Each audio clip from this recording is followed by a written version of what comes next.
I'm in Carpinteria, California, a little bit south of Bailard and a little bit east of the 101.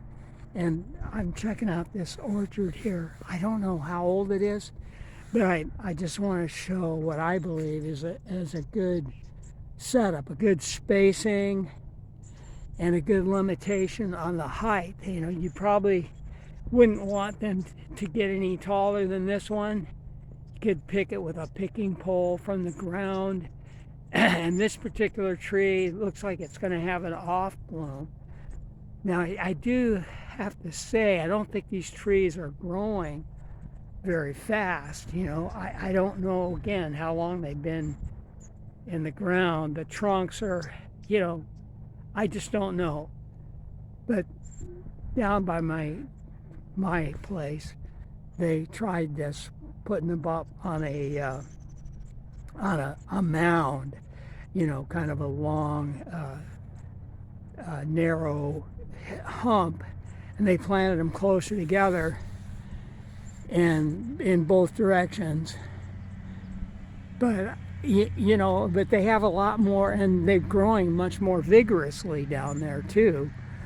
But they do have a lot more work to do all the time. I don't know, I kind of like the traditional way. You know, you don't have to start hacking away at them too much. You might not get as much production in the first few years, but eventually it'll catch up. Again, they're somewhat stunted, you know. I mean, I don't know the age, but you can see there isn't, well, these are the old leaves. They just seem to be, you know, doing okay. And I don't see any sign of root rot. I don't see any diseased trees in here. And I haven't measured, but let's say they're 20 feet apart, 18, 20 feet apart between the rows, and maybe 16 feet between the trees along the row. And that's the way I did it, way up there on the hill. If you look and see a little white building way up there, halfway up to the top on a ridge, that's Toro Canyon. And you might make out a road that diagonals off to the left. That's Romero Canyon. Used to be able to drive it, but now it's kind of a hiking motorcycle, a mountain bike trail. Anyway, that's it. I believe it's December 9, 2022. I just happened to look down towards Santa Barbara, and you can actually see the ocean from here. It's hard to believe. It's hard to argue that this isn't God's country. You got the mountains right there. They go up to almost 4,000 feet, something like that. And, you know, you could hike conceivably. In fact, they have a race from the pier to the peak that's, I don't know, I think it's 20 miles or so.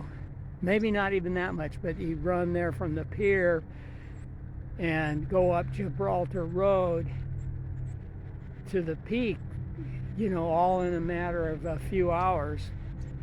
So it's quite a place to live. I just asked these guys working here when they planted these trees, and they said it was about 8 years ago. So almost the same time my neighbor planted his trees, which have grown much more rapidly than these. But, you know, you'll notice too, I mean, maybe this section was planted later, probably, than that section up there. But anyway, it's coming out well. And these guys, oh, they work for Bailard. That's what I remember. He's worked for Bailard for 30 years. And there's a street right there named after the family, Bailard. You know, they're very well known.